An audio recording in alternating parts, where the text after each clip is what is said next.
Muito bem, voltamos à segunda parte do programa Linha Aberta. Em cima da mesa, o acesso à terra em Moçambique. Quando fomos ao intervalo, intervia o engenheiro João Carilho, quando falávamos do uso da terra como um ativo para viabilizar o financiamento aos agricultores.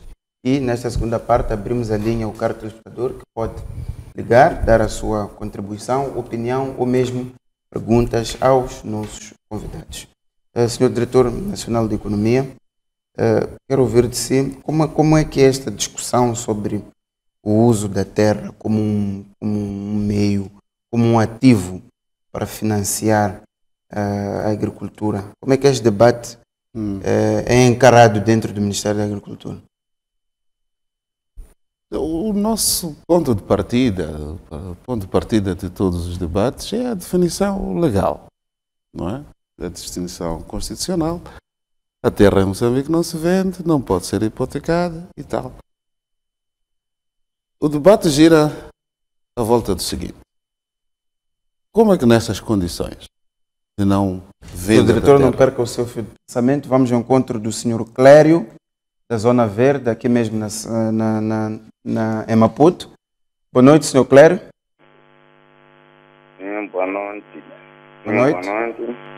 Boa noite, já está a participar. Qual é a sua contribuição?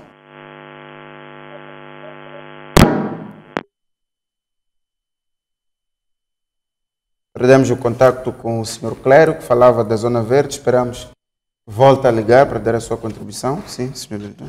Pois, o debate parte dessa definição legal. A questão é, será que nós esgotamos a possibilidade de rentabilizar a nossa terra dentro desse modelo? Parece-me que não. Porque o grande problema é tornar essa terra, em primeiro lugar, produtiva. Perder o seu fio de pensamento, vamos ao encontro do Sr. Eduardo, que fala do distrito de Maracuena, aqui na província de Maputo. Boa noite, Sr. Eduardo. Boa noite, sim. Sim, boa noite, já está a participar. É que aí, há bocado, acabo de ligar o televisor. Então, estou a ver a falar do uso e aproveitamento da terra. Então, é que aqui em Maracuene observa-se muito a venda de terrenos, posso falar por aí mesmo. Enquanto isso é a propriedade do Estado. E nós estamos a fazer o uso e aproveitamento. Então, eu não estou a entender o que está a acontecer exatamente neste nosso distrito ou neste nosso belo país. E dos dois senhores que estão aí, não sei quem é de direito, quem é responsável disso aqui. Não sei se falam de... Não sei bem, porque acabo de ligar o televisor, então quis intervir nessa parte mesmo. Muito bem, Sr. Eduardo, muito obrigado. Vamos ao encontro do Sr. Stélio, que nos fala da Matola. Boa noite, Sr. Stélio. Sim, boa noite. Muito boa noite, Sr. Stélio. Qual é a sua contribuição? Sim, eu tenho uma preocupação. Sim. Eu fui atribuído um espaço na Hemolotana. Sim, sim. Pode continuar? Estou numa zona não parcelada. Eu quero saber se posso parcelar ou tenho que ficar à espera do parcelamento ou uma coisa assim parecida.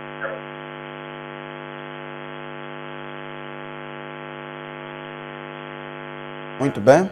O Sr. Stélio pode aguardar a sua resposta. Daqui adiante vamos dar. Vamos ao encontro do Sr. Tembe, que nos fala também da província de Maputo. Boa noite, Sr. Tembe. Muito boa noite, tudo bom? Muito bem, Sr. Tembe. Pode dar a sua contribuição? É assim, boa noite. Eu estou aqui acompanhando... Sim. Sim, estou a ouvir. Eu queria só falar com relação ao doutor aí que tem a ver com o Ministério da Agricultura. Estava aí a falar. Sim, pode continuar. Sim. que fala do Ministério da Agricultura, estava aí a falar dos procedimentos de como é feito o trabalho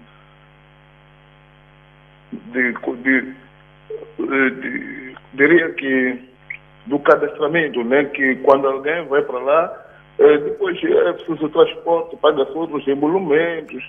Ok. Eu não sei se de fato essa parte do transporte é incluso quando alguém vai lá pedir o doate, o reconhecimento, ele é que deve pagar o transporte. Porque no fim e ao cabo está-se a verificar que quem deve pagar o transporte dos elementos que vão fazer o demarcamento do terreno é a pessoa que vai lá pedir. Mas, no entanto, eu sou um cidadão moçambicano que venho pagando impostos e tem alguns emolumentos que pago lá, mas depois tem que arranjar um táxi, se não tem carro pessoal, tem que arranjar um táxi para pagar o transporte. Eu não sei se é justo isso. É só essa minha preocupação aí. Muito bem, Sr. Tembe, muito obrigado. Vamos ao encontro do Sr. Sérgio, que nos fala da cidade da Beira, na província de Sofala. Boa noite, Sr. Sérgio. Boa noite, Sr. Sérgio. Boa noite. Muito bem. Boa noite. Boa noite. Qual é a sua contribuição? Sim. É assim. Aqui na Bolsa da Beira, aqui na Beira tem um senhor que tem mais de 30 e tal terrenos. E esse terreno está à venda. Não sei se isso é legal, né?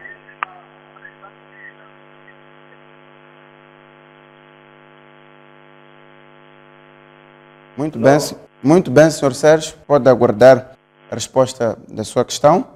Vamos ao encontro do Sr. Afonso, que nos fala do município da Matola, aqui na província de Maputo. Boa noite, Sr. Afonso. Sim, aqui fala Afonso Madeira, Matulho. Muito bem, Sr. Afonso. Já está a participar? Sim. Qual é a sua contribuição? Eu gostaria de saber, sim, por que nós, quando compramos terreno, por exemplo, podemos comprar em Boquis, aonde depois somos exigidos galinhas, farinha, óleo, dizem que é para tradição de terrenos. Onde é que entra isso?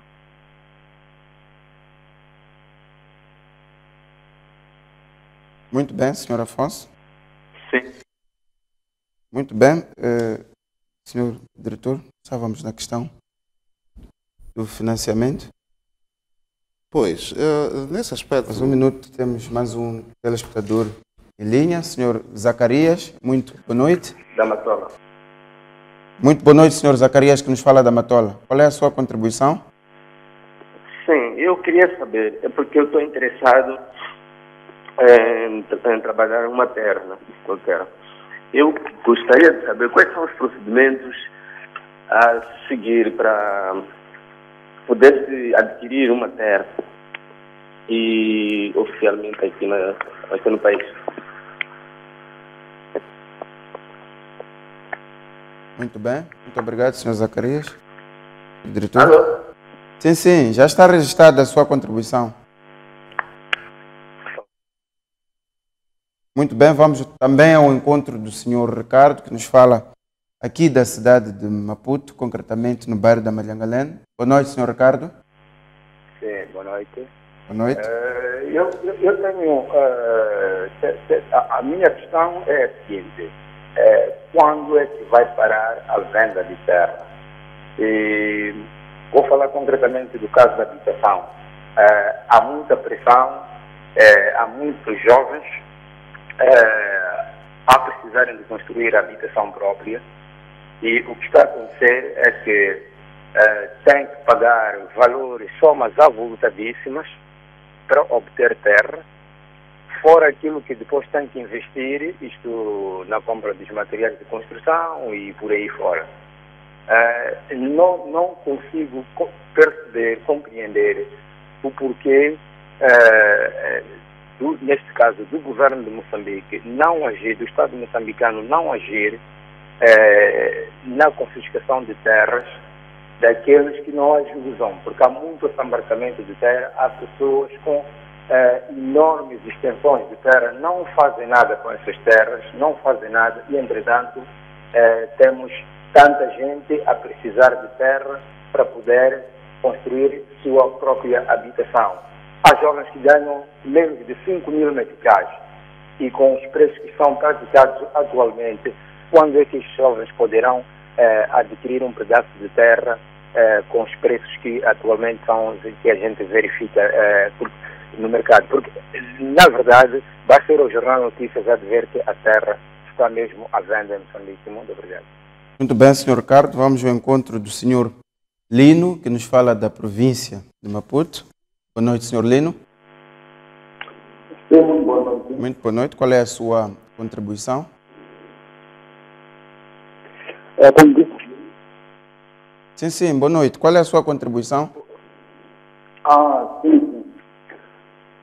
A minha questão é a seguinte, em relação aos doates atribuídos aos utentes das parcelas.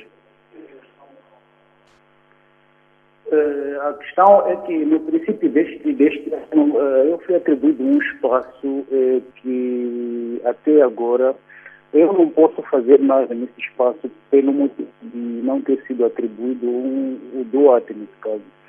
E que qualquer coisa que for se erguer nos espaços que ainda não foram atribuídos os doates, correm o risco de um dia serem multados ou então serem demolidos as suas obras, nesse caso. E, bom, eu agora estou numa situação em que já estou há tanto tempo numa casa de aluguer e que queria formalizar o meu espaço para poder começar com o meu trabalho, mas infelizmente não posso fazer nada porque, não sei, o Conselho Municipal não está sendo célere no processo de tramitação dos doates. E assim estou parado e vou gastando mais dinheiro nos alugueres das casas. Muito bem, Sr. Lino. Vai ouvir aqui a resposta do Ministério da Agricultura em relação à sua preocupação. Vamos ao encontro do Sr. Moreira, que nos fala da cidade da Matola. A cidade da Matola ter uma forte participação hoje aqui no programa. Boa noite, Sr. Moreira. Muito boa noite, Boaventura Município. Boa noite a todos os treinadores da sua televisão. Bom, eu tenho uma abordagem diferente sobre esse assunto. Tendo em conta que a areia é a parte integrante da terra e a areia vende-se, por que não se pode legitimar a venda da terra tendo em conta esse aspecto, né? Porque não podemos dizer que logo a terra vende-se ou podemos logo vender a venda da terra tendo em conta esse aspecto. Porque sabemos de antemão que a maior parte da terra em Moçambique está nas mãos da comunidade, não está nas mãos do governo. Mesmo que o governo queira dar, o Estado neste caso, queira dar ao indivíduo, primeiro tem que negociar com aquela comunidade que vem fazendo uso, cuidado daquela terra. Então, acho que para mim seria melhor que o senhor se legitimasse isso para evitar esse alarido todo, esse imbróglio, toda a confusão toda que existe sobre a questão da venda da terra, porque está claro que no mundo materialista, capitalista que nós estamos, está claro que isso sempre vai acontecer com as instituições existentes muito fragilizadas em termos de transação desse tipo de atos. Há de ser mesmo assim, vamos saber que é lamentar, mas que nem água irá, nem água virá. Então, essa é a minha abordagem sobre esse assunto. Boa noite, obrigado. Muito obrigado, Sr. Moreira. Subimos ao centro do país, o encontro do telespectador do Chimoio. Boa noite, Sr. Ranger. Boa noite, boa noite. Muito boa noite, já está a participar. Qual é a sua contribuição?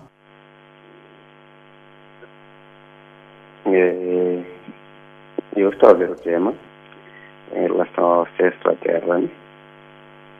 E eu sou jovem e também sou paralegal. E trabalho e vivo dia a dia conflitos de terra. Falar do acesso à terra em Moçambique, eu não sei se realmente o povo tem algum direito, porque ouvimos falar do direito de uso por boa fé, né? Mas muitas vezes parece que o nosso Estado não garante realmente aos camponeses, aos pobres, o acesso à terra. Porque quando aparece um investidor, quando aparece alguém que tem dinheiro, principalmente, às vezes nem é investidor porque ele está com interesses pessoais, os camponeses são retirados de uma certa zona.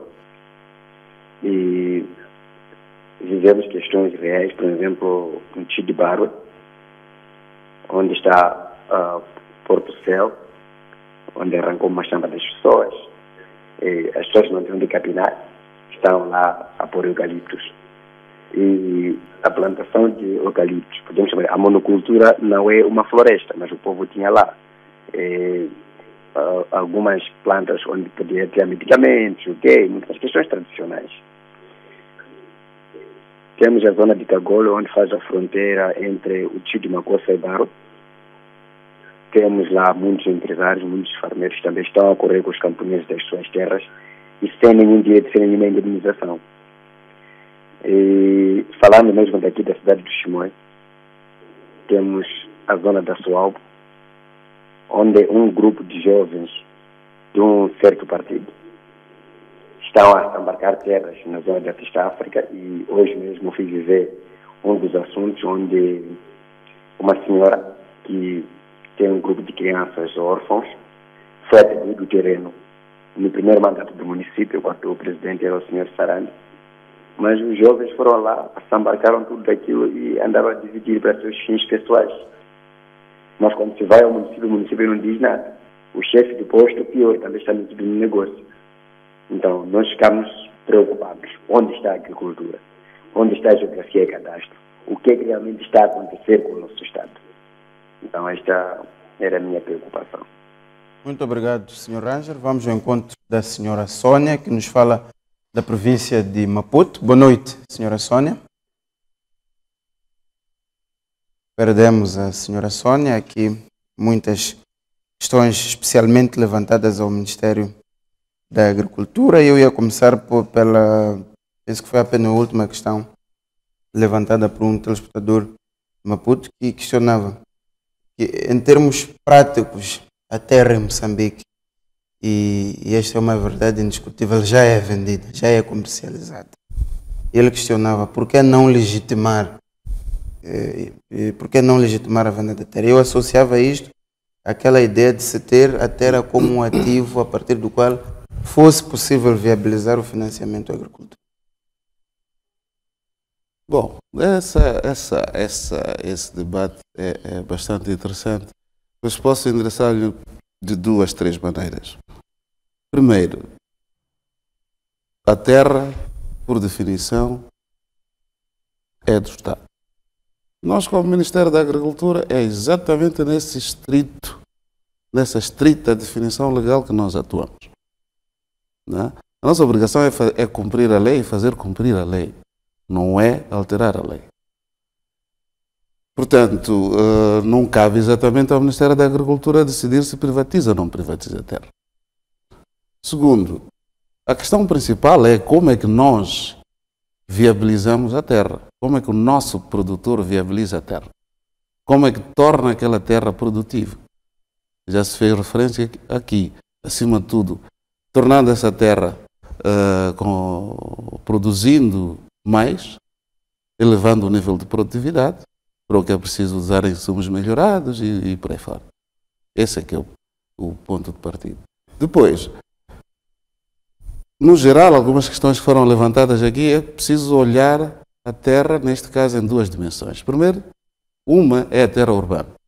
A maior parte das preocupações que foram aqui colocadas referem-se à terra urbana. Essa terra urbana é gerida pelos conselhos municipais.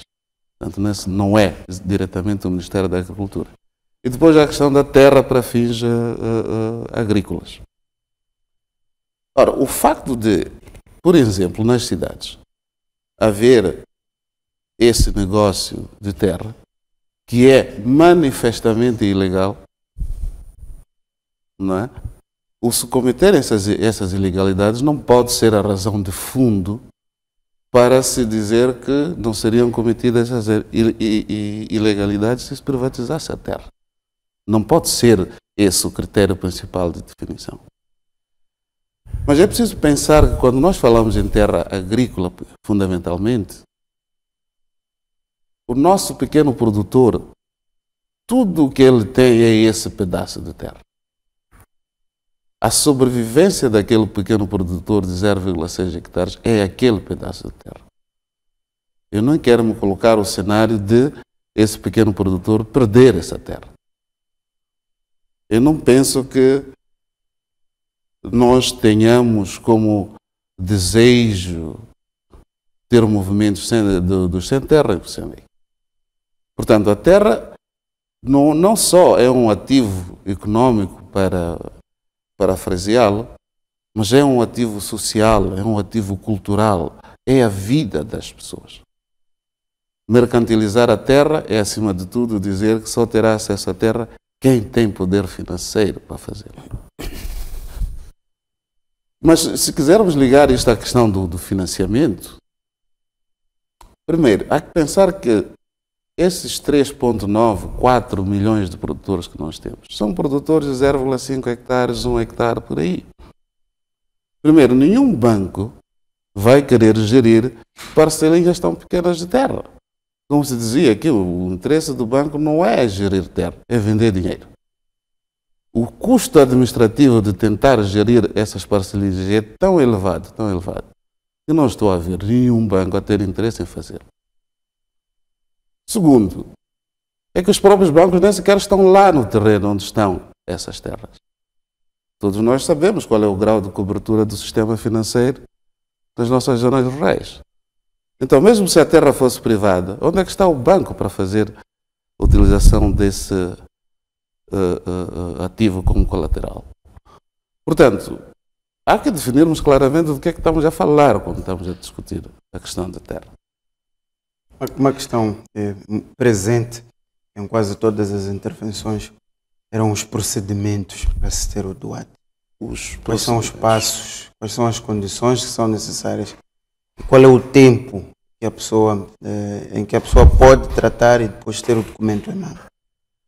Mais uma vez, há que aqui separar os procedimentos a nível das instituições do Ministério da Agricultura e a nível dos municípios. Não é? Eu falaria mais em termos do Ministério da Agricultura. Os esforços neste momento estão virados no sentido de se conceder o DUAT a ter um período máximo de 90 dias. Há um conjunto de procedimentos. O primeiro é identificar a terra. Depois de identificar a terra, tem que se fazer consulta comunitária. Deixe-me abrir aqui um parênteses. Muitos dos conflitos de terra que estão a acontecer decorrem, inclusive, de consultas comunitárias mal feitas. Não é? É preciso fazer as consultas comunitárias, meter os papéis nas instituições da agricultura, depois vai alguém lá fazer as medições, enfim, todo esse processo burocrático. São vários passos que eu não posso descrever aqui. Alguém perguntava, bom, mas se eu tenho que levar o técnico a ir ao meu terreno, por que é que eu tenho que pagar isso? Não é da responsabilidade do cidadão pagar a deslocação do técnico para ir fazer o trabalho. Não é o cidadão.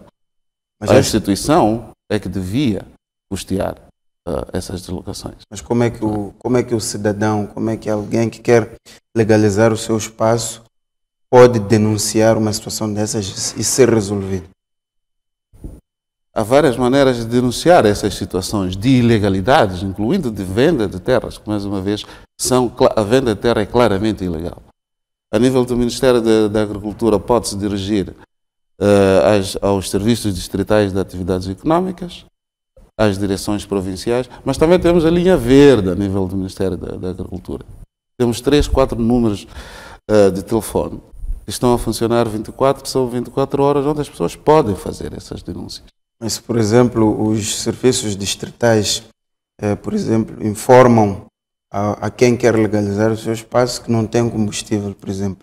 Isso é uma situação muito recorrente, inclusive até instituições como a polícia, em que é o próprio cidadão é obrigado a ter que custear as despesas de transporte, refeições e até de comunicações. Plenamente de acordo. Esse é o tal problema da fraqueza das nossas instituições. Neste processo todo temos estado a conversar aqui, ainda não tínhamos tocado nesse aspecto. Não é? Mas um dos investimentos fortes que tem que ser feito é exatamente o fortalecimento da capacidade das instituições, neste caso das que trabalham na área de DUAT, para cumprirem o seu mandato. Significam terem todas as condições, desde ter os equipamentos até ter o combustível, para poder ir ter com o cidadão e apoiá-lo nos procedimentos que ele tem que seguir para ter direito à terra. Há muitas questões aqui que foram colocadas pelos telespectadores. Eu vou tentar responder algumas. A questão da terra urbana já tínhamos falado, sim, não é? E tudo o que é venda de terra, seja urbana, seja seja para fins agrícolas. É ilegal, devia ser denunciado, deviam-se tomar as devidas medidas. Há um senhor aqui que está à espera, o senhor Stélio da Matola, foi-lhe atribuído um espaço em terra não parcelada. Ele pergunta se pode parcelar ou tem que esperar pelo parcelamento das instituições de direito. É claro que ele não pode parcelar a terra. Não sei em que condições é que foi-lhe atribuído esse espaço e quem foi a entidade que lhe atribuiu o espaço, mas o parcelamento é responsabilidade das instituições do Estado. Neste caso, sendo da Matola, imagino que seja o Conselho Municipal da Matola que tem a legitimidade para fazer o parcelamento. Agora, mais uma vez, eu percebo, ele deve ter recebido a atribuição, está há muito tempo à espera.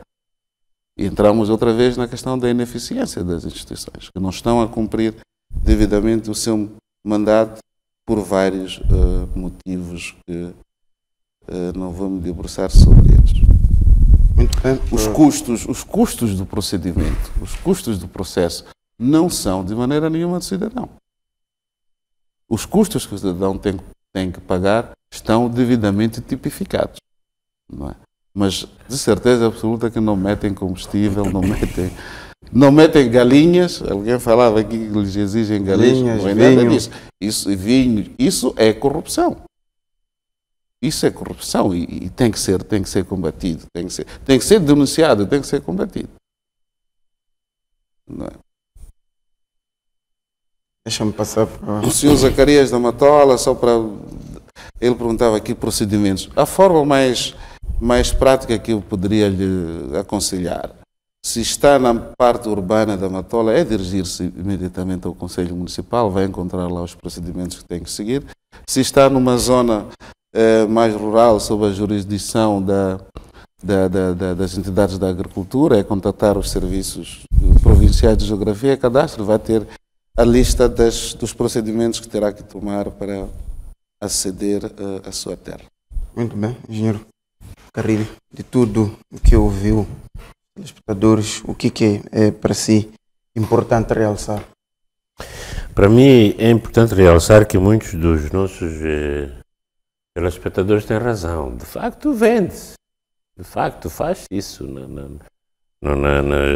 tanto nas zonas periurbanas como nas zonas rurais. Tem razão que há bastantes jogos para se obterem vantagens na base disso. Jogos de estruturas de poder, às vezes, muito local, que querem esses valores.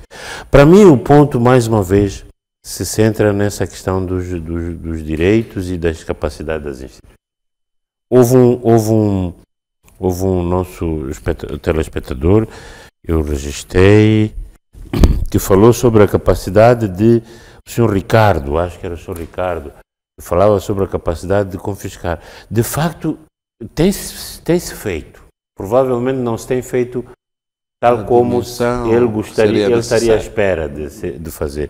Mas este é um dos motivos pelos quais temos que reforçar as instituições para se retirar a terra daquelas pessoas que não usam e entregar àqueles que usam ou aqueles que têm condições de usar.